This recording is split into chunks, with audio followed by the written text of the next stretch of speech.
Hello and welcome to Code 13. Joining me in the studio this week is the Oldham Roughyeds Chief Executive, Chris Hammelton. Plenty, of course, to talk about. Congratulations to Oldham for making it into the National League 2 Grand Final. Let's start, though, by looking at this weekend's results. St Helens are safely through to the Engage Super League Grand Final as well, of course. Tremendous performance on Friday night at Knowsley Road. Great win there, 38 points to 10. And what about Wigan? 50 points to 26. I don't think too many people would have expected that, so we have to say hearty congratulations to Brian Noble's team. It was a monumental effort, that, from the Wigan Warriors, and a terrific performance. And all that, of course, means that this weekend now, Wigan, if they can win again at Headingley, they will be in the Grand Final against St Helens. Salford are already in this week's Grand Final. Demolition job, realistically, on Whitehaven at the Willows. It's now Salford against Celtic Crusaders on Sunday. Oldham did it the hard way. I think they were trailing at half-time at Boundary Park on Sunday against the informed Rochdale Hornets. A brave effort from Hornets, but Oldham pulling away towards the end to win 38 points to 14.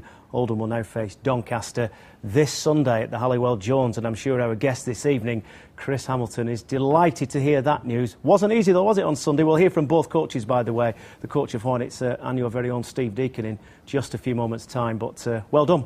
Thank you. Yeah, it was a very difficult game, as you said. You know, Rochdale bang on form, and I'm sure they came on Sunday thinking that they were going to do another job on us. But given that we slipped up the week before against Doncaster, I was determined to make sure we put it right last Sunday.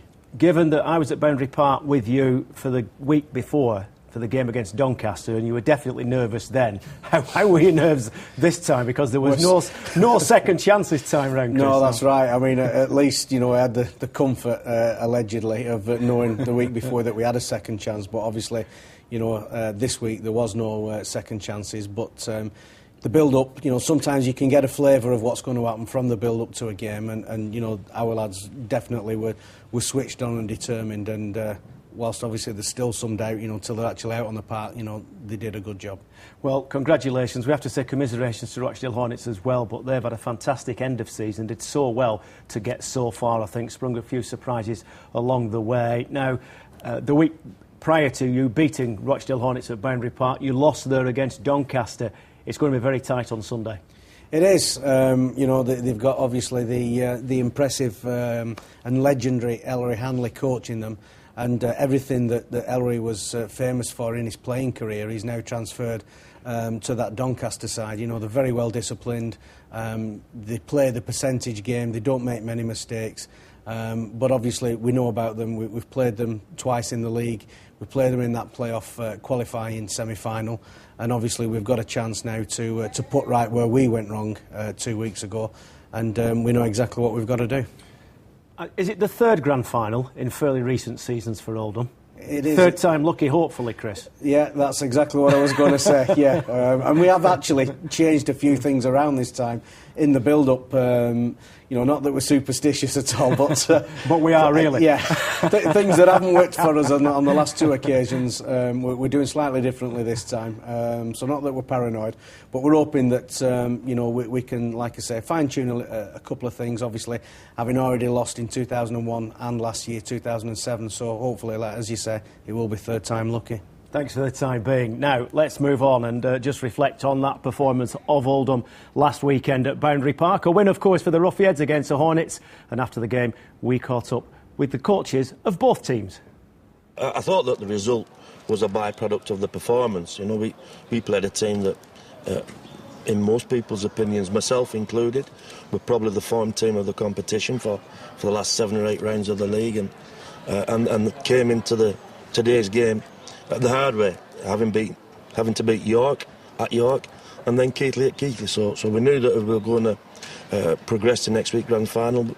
As a team, collectively, we have to be on top of our game. Obviously, we've just had to look at it over the last few months, so the performance I'm obviously very happy with. Disappointed to lose today, but just to reflect over what we've achieved over the last few months, and it's been outstanding from everyone involved in the club. Mate, hats off to Rochdale. I think that they turned the season around, and I thought that the new players that they came in gave them a massive lift in confidence and gave them the impetus to go into the semi-finals in as good a form as they were.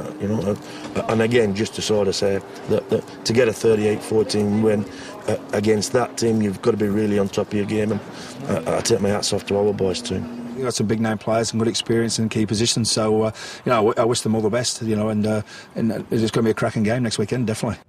Always a lot of rivalry, of course, between Oldham and Rochdale Hornets, but I have to say, as we said previously, Chris, terrific end-of-season performance, and Darren Shaw deserves a huge pat on the back for what he's achieved at Spotland in the last couple of months. Yeah, I mean, as we said before, they were the form team up until last Sunday, and hopefully we can take that mantle on now. But Darren has made a lot of changes, and that has seen marked improvements in the results since he came in.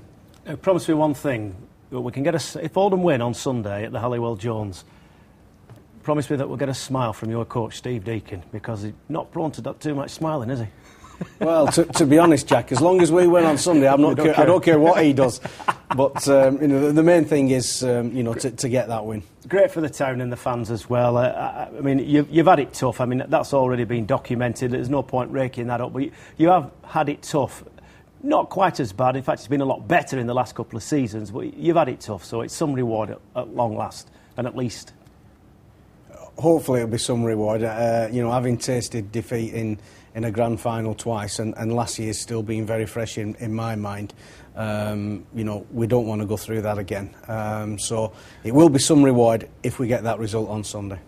Do you look enviously at Super League teams? I mean, great performance, we have to say. Well, two fantastic Super League performances from both St Helens and Wigan at the weekend. I mean, it's very difficult. You can't compare kind of the intensity of Super League with National League, but I have seen quite a lot of National League this season. League One with Salford and League Two with yourselves and Rochdale Hornets and of course Swinton, and I think the standard has raised throughout the whole game.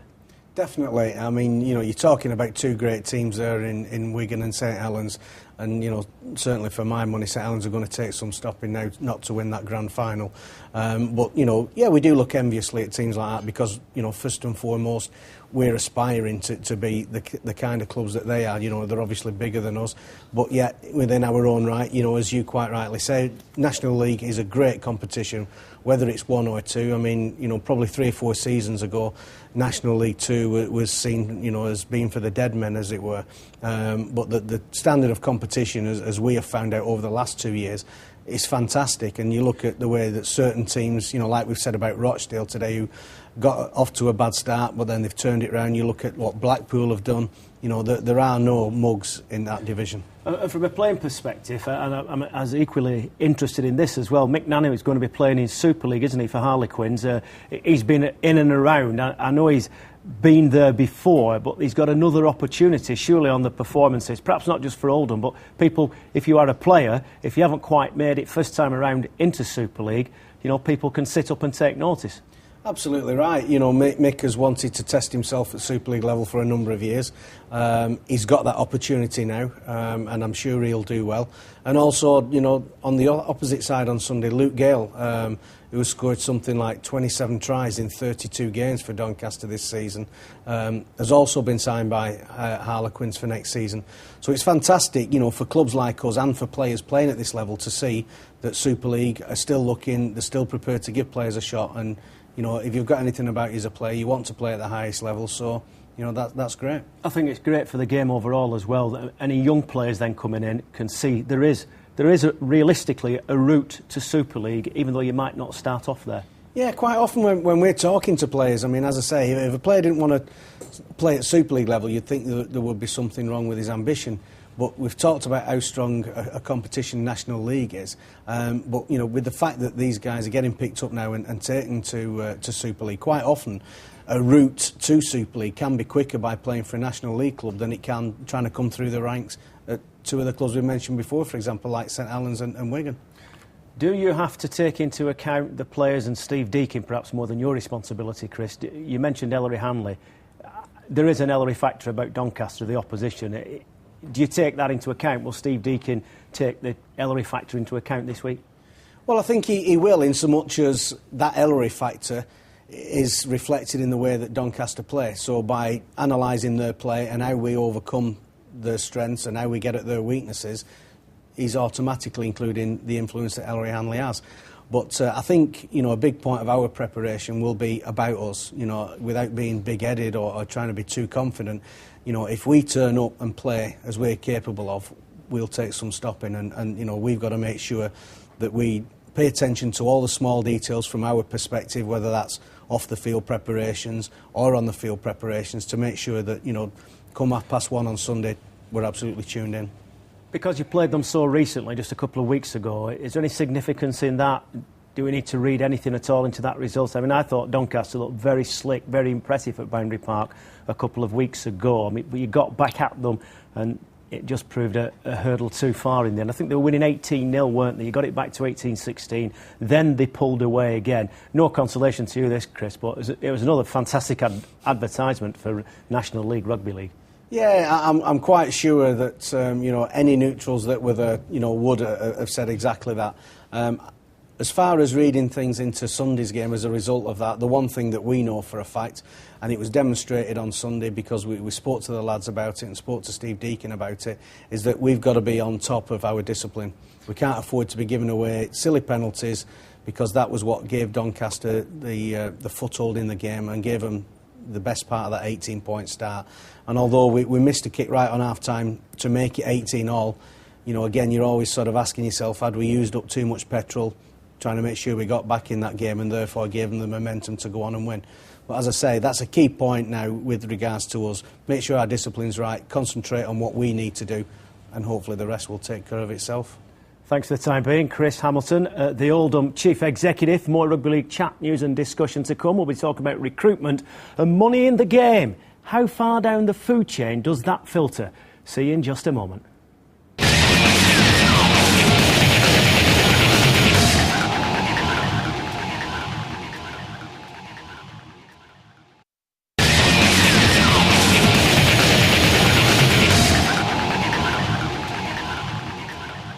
You're with Code 13 on Channel M. Our guest this week is the Oldham Chief Executive, Chris Hammelton.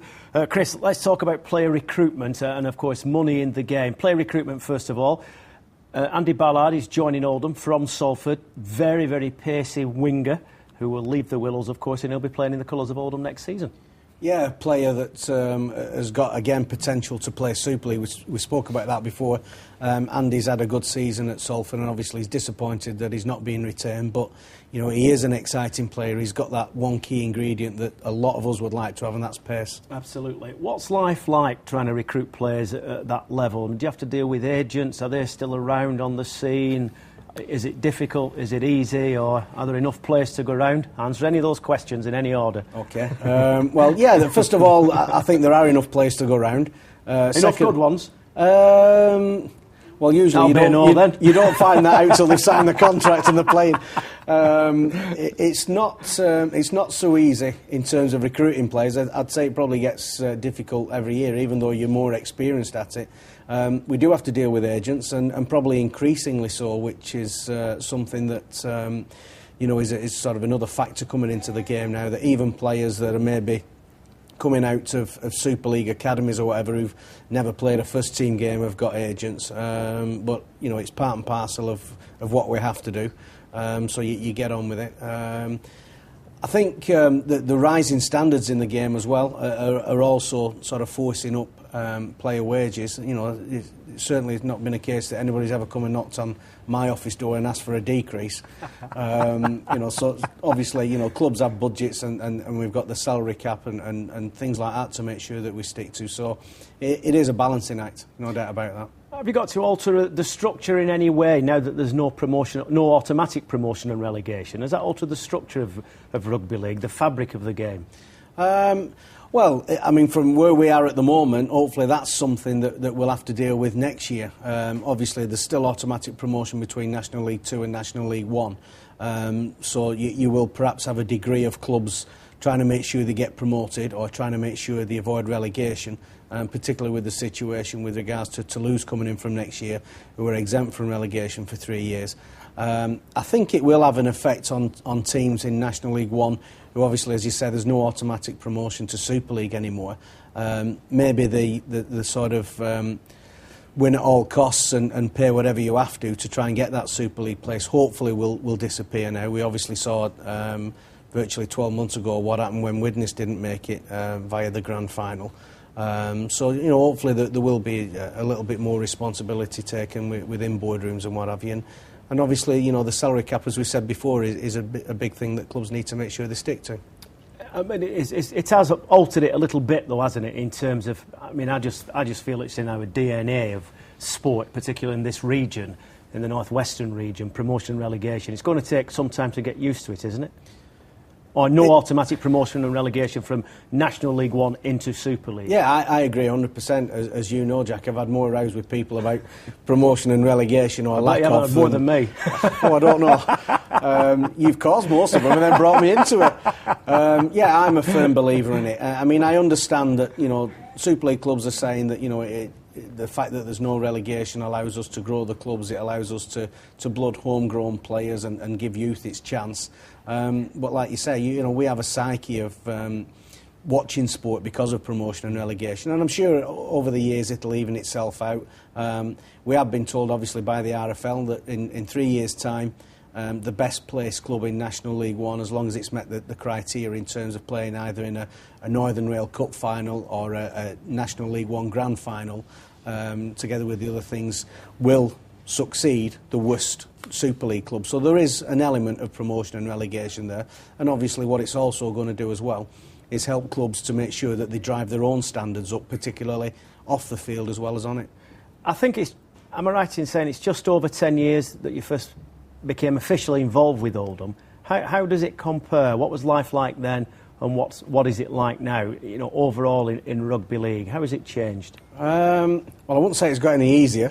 I think it's the nature of the game, particularly when you're not getting as many fans through the door as you would like, and we're certainly by no means on our own in that situation.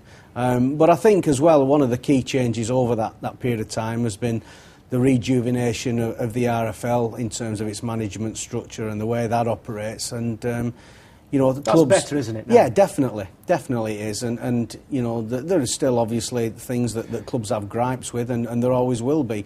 But I think it's a very approachable organisation. And I think the key thing is as well, particularly at Oldham, for example, that we make sure that we stick to the rules. And as long as you do that, then you've always got a head body that's willing to work with you. Given the economic climate we're in at the moment, Chris, and the credit crunch and money's tight and friends are few, clearly.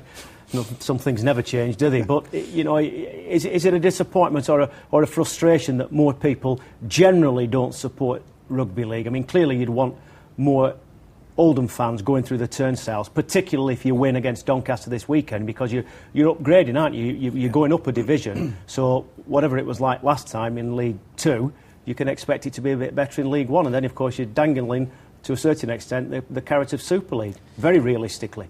Yeah, absolutely right. And, we've made no secret of the fact that, we want to aspire to get into a position where we think we've got a realistic chance of putting in a licence application, hopefully within 3 years' time. But we know we've got hurdles to jump through to be able to do that.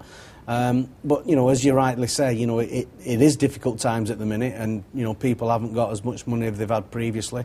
But, we've held our prices at Oldham for the last 2 years, and we like to think that we've got a good hardcore of fans, and hopefully, in terms of people picking and choosing entertainment value, we think that Oldham Rugby League Club offers good value. We've spoke about the quality of the games before.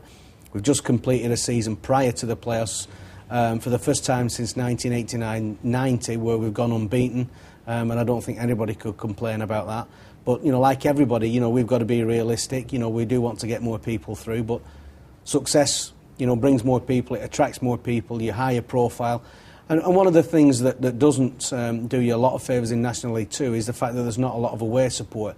And automatically, by getting into National League 1 with the likes of Widnes, with Lee and Halifax, people like that, then your crowds will go up, because the away teams will bring support. And hopefully, on the back of that, then you've got a bigger budget, you can market better and make the club a better place. OK, put your prediction hat on momentarily.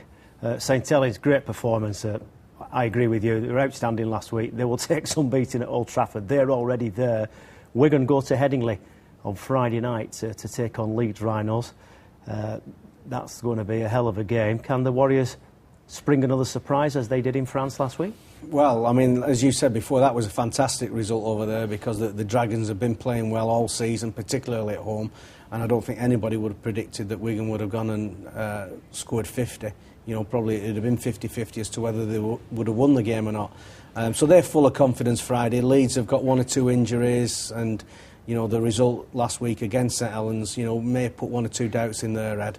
But again, you're talking about 2-class sides here. It's exactly a tough one to call. Salford, Celtic Crusaders, Grand Final, National League 1 on Sunday, after your game against Doncaster? Yeah, I'm going to go for a Salford win there. I think the fact that Celtic did such a good job on them in the qualifying semi-final down at the Willows will have made Salford even more determined to put that right, and obviously Sunday is the opportunity that they've got to do that. Both clubs in a fantastic position going into that game, already in Super League, but playing for not only pride of winning that grand final, but £100,000 prize money. But I'm tipping Salford to win that one. Yep, I'm with you all the way. Let's wish them all the best, and yourself, of course. Let's just confirm those fixtures for this coming weekend. We really are getting down now, of course, to the nitty-gritty. Leeds against Wigan. That will be a full house at Headingley on Friday. As always, we wish the Warriors all the very, very best, and that's what might be needed to win against Leeds on Friday night at Headingley. Promises to be an absolute cracking game. Goes without saying we want Salford to beat Celtic Crusaders. City Reds have, of course, swept everything before them so far this season. They will want to finish with that National League 1 Grand Final victory as well. That is a 4 o'clock kick-off, by the way, at the Halliwell Jones. Prior to that, 1:30 start for Ellery Hanley's Doncaster against Oldham. That's the National League 2 Grand Final. And then after that's all done and dusted, Chris, win or lose, it's a little bit of a rest, and perhaps your nerves won't be quite as twitchy. People say I twitch a lot, but blimey, I've seen you in that director's box at Boundary Park this season. I'd rather have my seat than yours, pal. I'm only just getting my voice back, actually, from weekend. But it's funny you say that, because it won't be much of a rest, to be honest, because it's then time for getting organised for next season. Our players are back in early November, and also, depending what happens on Sunday, we've obviously got hopefully not as much recruiting, because we've got a number of players already on contract should we get promoted. So hopefully that will be taken care of. But we're talking to players at the moment, both at the club and at other places, to bring them forward. And obviously, as soon as Sunny's out the way, we know exactly where we're at, and that will kick in then in full style. Good luck on Sunday. Good luck for the future. Thanks for being a guest this week. Chris Hammelton, Chief Executive of Oldham. Thanks for being our guest on Channel M's Code 13. That's just about it for another week here on Code 13. Thanks very much indeed to Chris Hammelton for joining me in the studio. The very best of luck this weekend to Oldham, Wigan and Salford for all the action coming up. We'll be reflecting on those games in next week's Code 13. Until then, enjoy your rugby league, and we'll see you soon.